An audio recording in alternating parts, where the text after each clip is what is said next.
Hello, everybody. Welcome to Kevin Plays Disc Golf. Today we have a playthrough and course review of the back 9 holes from Stoney Brook Disc Golf Course in Richmond, New Hampshire. My name is Kevin, and I play disc golf.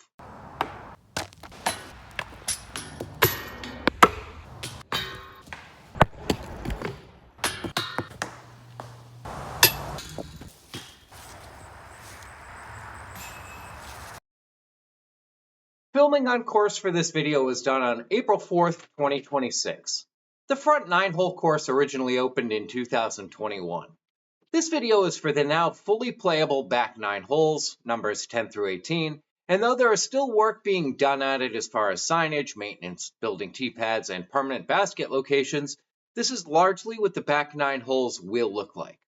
For my full playthrough, directions, and a review of the front 9 holes with a preview of holes 10 through 12, check out the link in the description. I did play the full 18 holes on this day, and there were no noteworthy changes on holes 1 through 9 compared to the original video. I'll have an updated review of the full 18 at the end of this video. Now we'll go to the tee of hole 10, which is next to the parking lot and in the same location as it was in the previous video. Hole 10 is a 160-foot par 3, straight ahead. There are a couple of guardian trees to look out for. I think this may end up being an island green eventually, but as of right now, there's only out of bounds marked long and left. I believe this rock wall on the right may be out of bounds, but I am not sure at this point. Since I was here last, the tee box here has been built up, so there's now a good solid tee box place to start with. And at 160, this is a good little touch shot, so let's see how this goes.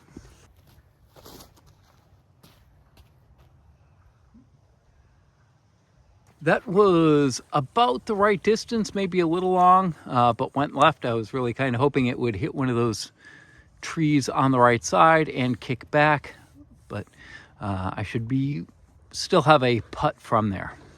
So I do believe that this rock wall is played as out of bounds, because I think this is in, I think maybe the fairway of hole 14. I'm not entirely sure, at least on the edge of it. But I am about 25 feet here for birdie.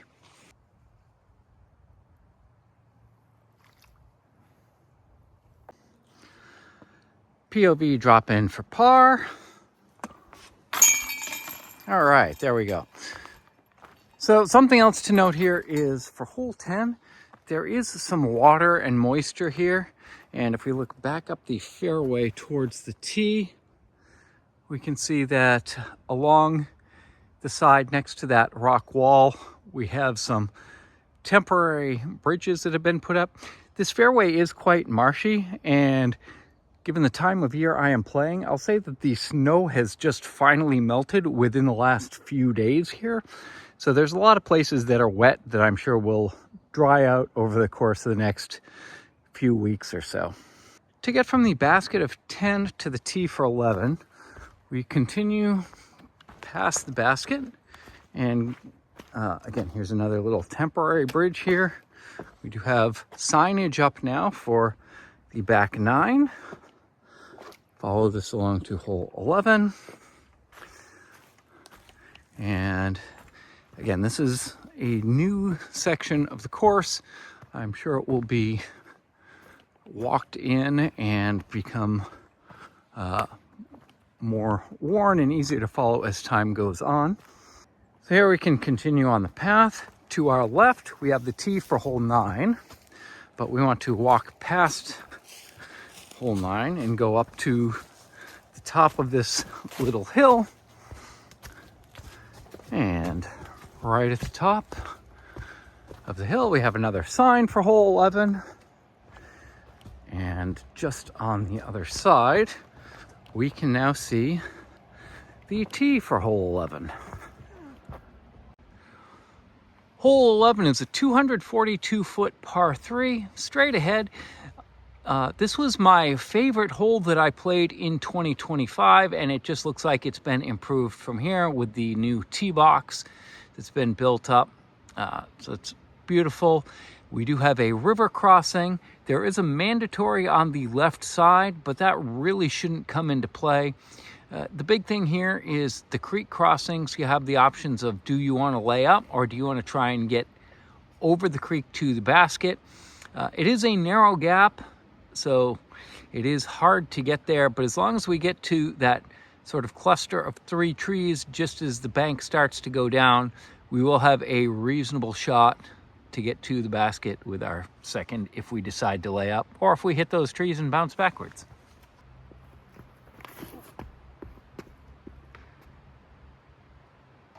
Well, I slipped a little bit on the tee. That had nothing to do with the tee. That's just I kind of messed up my footwork. I did make the mando and end up going left, so I am in bounds, and I think I should have a shot at the basket from where I am. Here we are at the cluster of 3 trees through the gap that we can see off the tee that we want to go through. We can see that it does drop off steeply downhill, not too far after these trees. There is out of bounds markers for where the creek is that's marked by line, so we don't want to be in the creek, but we can get close to the creek and we're okay. This is where you would ideally want to play if you laid up short, not where I ended up. Here is where I am, way left. Though you can see my disc here, I can't actually go backhand here. I have to go forehand because of the clearance to the trees, and it just opens up the path better if I have this as a forehand. Again, right around where the basket is, there's probably only about a 5-foot radius around the basket where it's flat. So rollaways are a very high potential here. And again, if it rolls back into the river, it does go out of bounds. So I'm using a K1 soft berg here. So hopefully that wherever it hits the ground, it stops.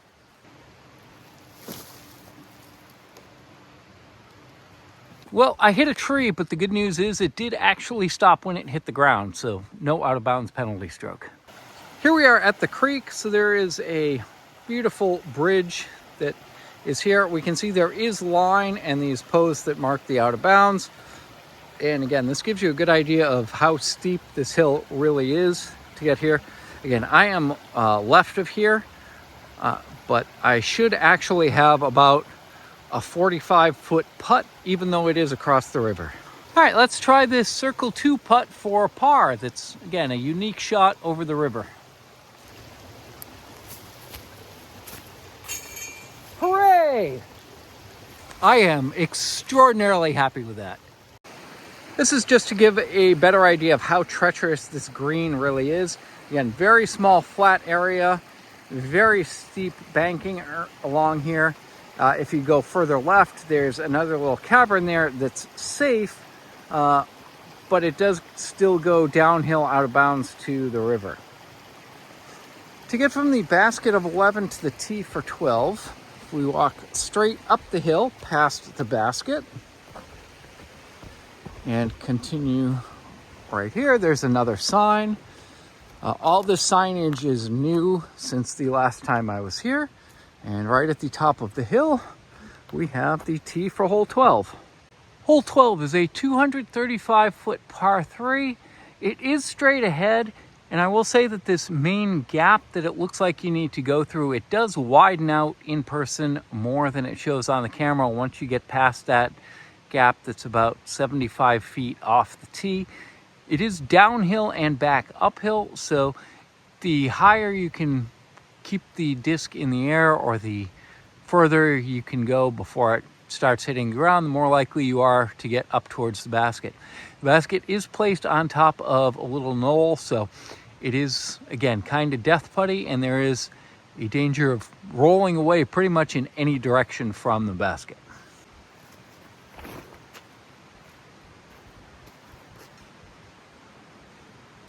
That is definitely not the direction I wanted to go, but I think it's far enough left and went far enough before it hit anything where I'm going to have at least a reasonable shot at saving par from there.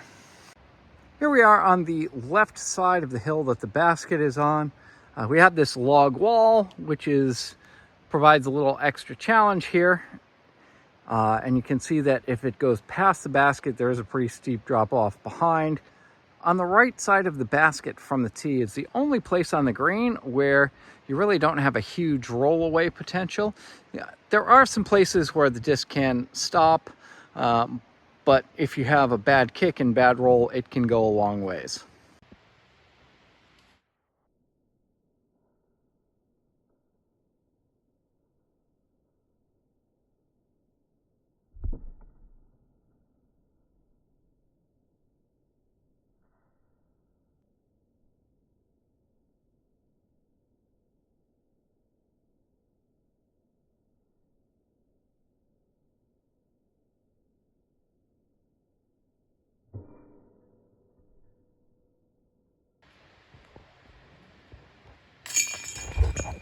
To get from the basket of 12 to the tee for 13, we take a right past the log wall.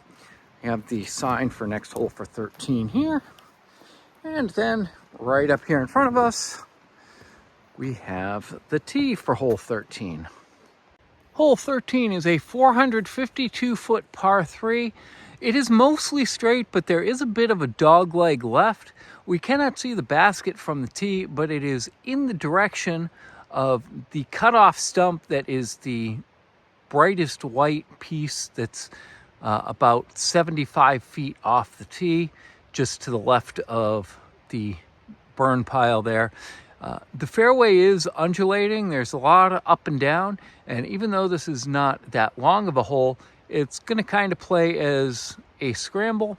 And though it looks like there are gaps, it's mostly just find a gap that you think you can get through and try and make progress up the fairway, and hope that where you end up with a clear second shot. I will say it does appear that the second shot is more open than the tee shot to get to the basket, as long as you can get on the right side of the fairway.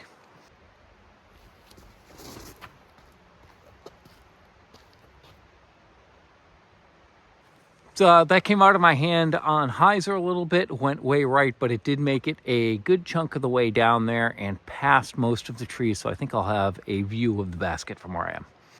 Here we are in the fairway, just to the right of the 3 trees that we can see that are predominant off the tee box. This tree that's on the left side of the screen is the rightmost of those 3 trees. From here, the bright white birch tree that is immediately in front of us, if we look between that and the next tree to the right, way off in the distance, we can see the basket. Again, this actually shows up better in person than on the camera, so from here I've got a pretty good view of it. My tee shot is about 5 feet behind and 20 feet to the right of where we are now. All right, so if you go far enough right here, you do end up in jail. So we are looking kind of diagonally across the fairway. After the crest of the hill, you may be able to see the top of the rock wall that's on the left side of the fairway. I believe everything to the left of that rock wall is considered out of bounds. So this is just kind of a chip out forehand, see how far right I can get. All right, so I do have a disc that I can use for this. This will be my first throw ever with an Innova Firebird to see if I can get through this little gap and then get far right throwing forehand.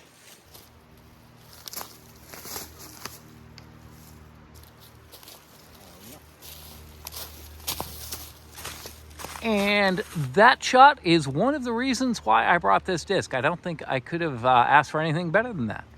Something I had forgotten about on this hole is that it does cross back across the little creek here.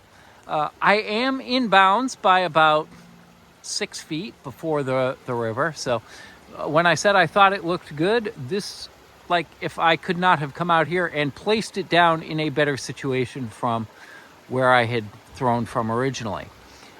We can see the basket from here. It's through a couple of the trees on the right.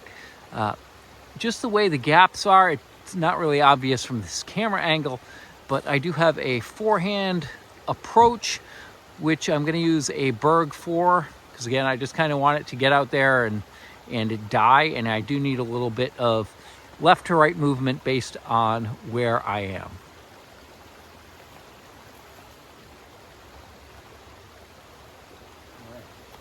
mission accomplished. That's going to be a drop in for par.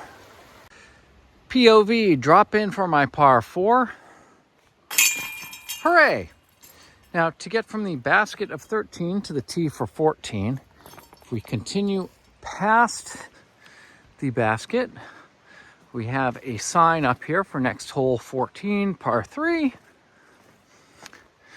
And just to the right at the top of this hill, we have the tee for 14.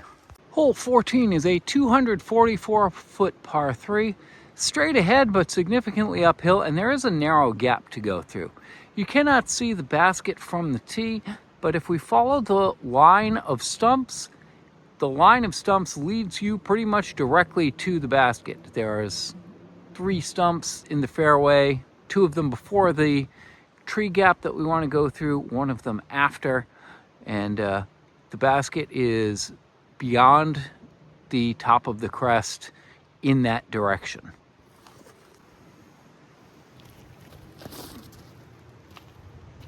That's much more what I wanted to do. That's going to be right of where I wanted to go, but there's more open room to the right, so we're not flirting with the out of bounds wall on the left as we get closer to the basket. So here we are on the right side of the fairway, just after the clump of trees. We can see it does open up a lot over here. That is the tee for hole 11 right there. And if we scroll around here, this is, again, where it looks like I went way right. I'm actually not in bad shape here. You can't see the basket from the height where the camera's on the ground. However, it's directly over the last large stump, sort of on the left. I can see the flag sticking out of the top of the basket, but it doesn't actually have a flag on it, so it's probably not going to show up on video. But it's dead center of that stump, and it's maybe 15 feet past that at most on the other side.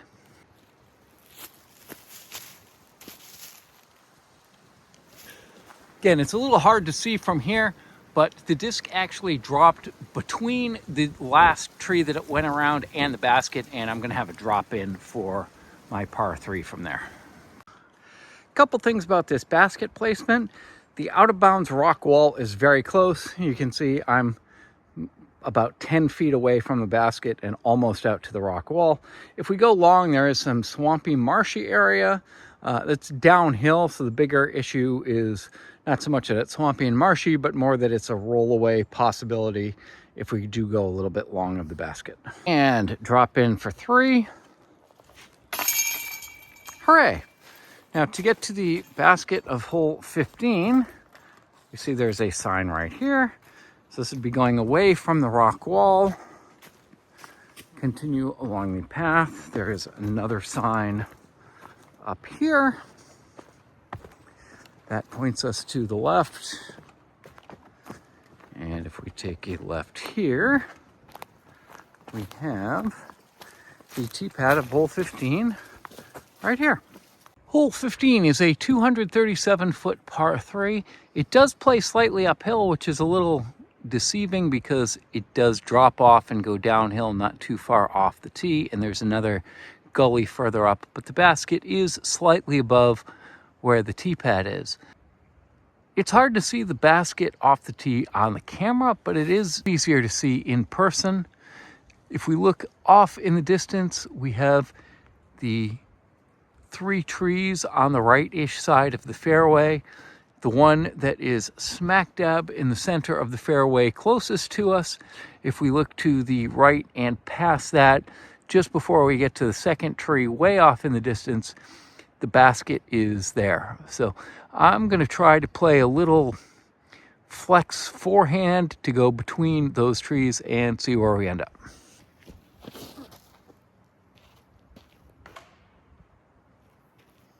That went way left. I grip locked that a little bit and pulled it. I did not make it through jail on this hole, so we're at this cluster of trees that's just to the left of the gap where we can see the basket from off the tee. We have a good look at the basket from here. I'm about 10 feet ahead and to the left of here.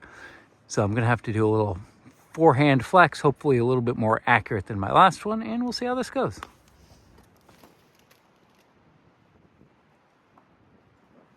I'm glad that tree was there, otherwise that would have been way long, but now I have a reasonable par putt. All right, so this green is very heavily sloped and undulating, so there's a lot of things to hit and roll away from. I hit this tree that's just behind the basket to the left, and I'm really glad I did, otherwise I would have been back in that brush pile somewhere. But I have a 25-ish foot putt for par, which hopefully that will go well with the way I've been putting.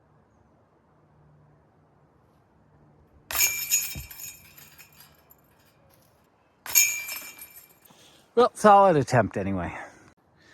To get from the basket of 15 to the tee for 16, if we turn to our left, we have another one of these nice signs pointing us to hole 16, and follow this well-marked path.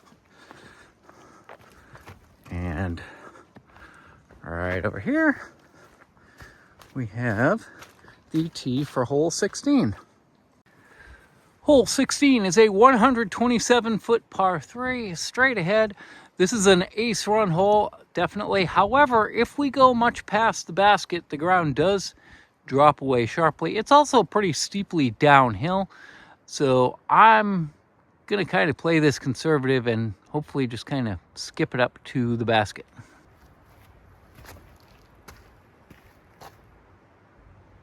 That's what I wanted to do. Here I ended up a little short and a little left, but I've still got a 15-foot putt for birdie, so that would be good. This picture gives a good idea of some of the undulations of the green. It's definitely not flat, but if you get a roll away, it's not going to go too far. Because of where the basket's situated on top of the little mound, if you're really going for a full ace run, really going right for the basket, you can go long and be in some of the pine trees off to the left behind where the basket is. Hooray! I think that's either my second or third birdie of the day. I did have a birdie on hole 9 before I started recording after a drive where I ended up 15 feet from the basket. So I am quite happy with that. Hooray! To get from the basket of 16 to the tee for 17, if we take a right at the basket, we do have another sign up there directing us to 17. And then just past this in the background, we have the tee for hole 17. Hole 17 is a 257-foot par 3, significantly uphill. We do have the out-of-bounds rock wall along the left side, and there's also an out-of-bounds rock wall long before you get to the street. We cannot see the basket from the tee. However, if we look to the blue sky area above where the rocks are, that's the direction we want to go.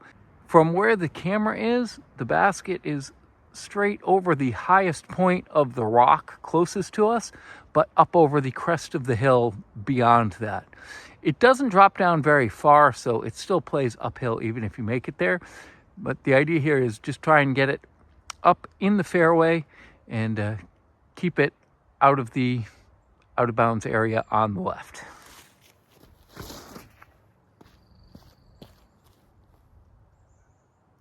That was really good. I'm very happy with that. Even though it didn't make it to the top of the hill, I should have a look at birdie from there. That may either be in circle 1 or just outside of circle 1.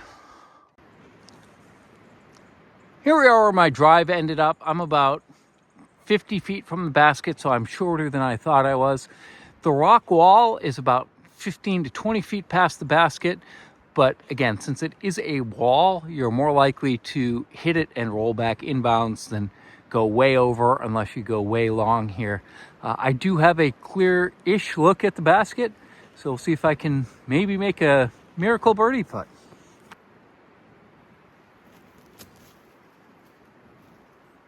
No miracle putt, but that'll be a drop in for par. We're at the crest of the hill, just approaching the basket. We can see the basket is in a little bit of a basin, so it is uphill everywhere around the basket except to the right. where there's a little bit of downhill and a slight chance for a rollaway if you're way right. But if you can get close to the basket and have good distance control, the disc is going to stay right near the basket. Here we are at the basket for 17 for my drop in for 3. There we go. Now to get to 18, we do have a sign there, which would be to the right side off the tee. And we can see the road that we drove in on that hole 18 goes parallel to. And continue in this direction. And just on the other side of the crest of this hill, we have a nicely leveled gravel tee pad for hole 18. To wrap up the round, hole 18 is a 437-foot par 3. Straight ahead, tunnel shot. This is going to be a tough one to get a par on. I would question whether or not this maybe should be a par 4 rather than a par 3. But there is a clear shot to the basket, albeit narrow. And again, straight ahead, good way to end the round.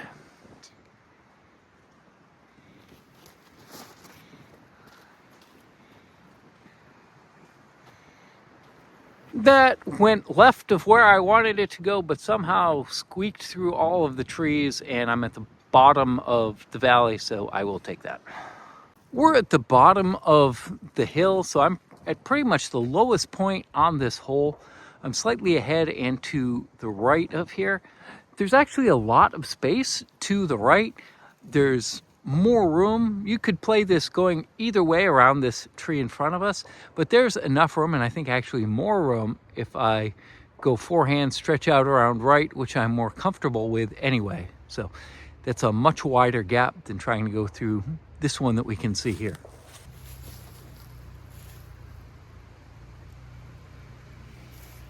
I hit the rock wall, but that was the right line that I wanted to throw.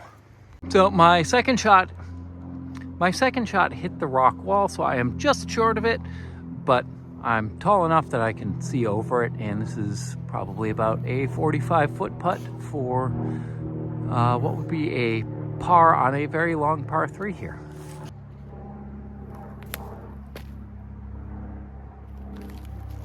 No par, but easy 4. And for a drop in for 4 to end the round. All right, so as we can see, the area around hole 18, it's pretty open. For a hole of this length, that's a good thing to give yourself a shot at a long birdie putt or a long par putt to end the round. So even though I had a 4, that's a good deal here. And we end up right next to the parking lot where we start the round. The thumbnail picture is the approach to the basket of hole 13, crossing the creek. This shot gives a good overall vibe of the back 9 with the creek crossing. My favorite hole is hole 11. With the finished tee pad and challenging green with several options as far as how to play it, this is the epitome of what a New England par 3 hopes to be. My least favorite hole is hole 10. I don't think there is much that can be done with this hole though, as the complaints that I have here are that it is a short, straightforward par 3 at only 160 feet, with the fairway being a low-lying marshy area. There will eventually be more OB here to increase the precision required, as on the layout maps on UDisc, there are currently T-sign designs for holes 10 through 14. If this ends up being the T-sign design long term, I think that these will work well for the course, with the only things that I would change would be to add the red tee location to the signs and to add the elevation from the tee to basket. The first and last holes are critical for introducing the course and leaving the last impression at the end of the round. Hole 1 is an excellent introduction to the round. There are OB zones that you have to be aware of, but don't come into play unless you have a particularly bad shot.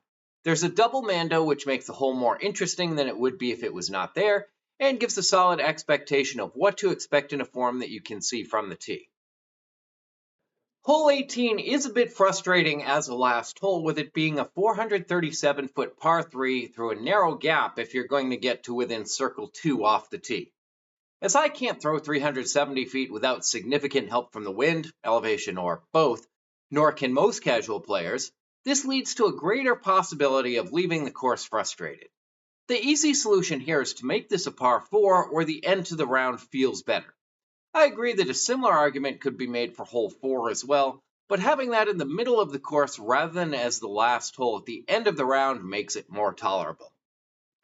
Course navigation on the back 9 holes is generally okay, with the only place that I got confused being the walk from the basket of 10 to the tee of 11. As this course is still under construction, I believe that any of the navigation difficulties that I had will be taken care of when the signage for the back 9 is finalized, as has been done for the front 9. This course is very safe for discs. The easiest place to lose a disc is in the deep section of the marsh on the left off the tee of hole 4, and it's difficult to lose a disc anywhere on the back 9. I suppose the biggest threat is going either way long on 17 or way left on 18, having your disc go in the road and getting run over. That said, there's enough distance to get to the road that this is unlikely even with a bad tree kick off 18. The tee pads are either grippy pavers or well-maintained gravel, with the intention long-term being for all of the holes to have pavers once all of the tee pad locations are finalized. The baskets for the back 9 holes are all temporary, with long-term plans to have them upgraded once the pin locations are finalized. I do feel that where the temporary baskets were placed on holes 11, 12, 13, 17, and 18 are all in good spots, with only potential minor optional adjustments on the other 4 holes. My overall course rating for the full 18-hole course at Stoney Brook Disc Golf Course is that I would be willing to drive 2 hours and 30 minutes to play this course for the first time, and 1 hour and 25 minutes to play this course again. It is a typical New England disc golf course in that it is in the woods and there aren't any real open long distance shots where you can just fire away, but it does woods golf very well. The only issues that I have with this course are being actively addressed by course ownership. With the thoughtfulness, care, and passion that has been put into the course design and construction, along with examples of the quality of the work that has been done so far, even if they are not completely finalized, I have no reason to think that they won't get there in the near future. The signage and course navigation cues for hole 1 through 9 are what all other disc golf courses should strive to achieve, and they are on their way to achieving that on the back 9 as well. This course is great for beginners, as my 11-year-old son had a great time here, and there are enough interesting shots to keep advanced players challenged. And check out Stoney Brook Disc Golf on Facebook, link in the description, for all of the updates that are going on with this course. I certainly am. Thanks again to Chris and Jeff for your ongoing passion and dedication to making this one of the best disc golf courses in New Hampshire. Check out my other video linked here, or the playlist of my disc golf courses of New Hampshire linked in the description, including my full playthrough of the front 9.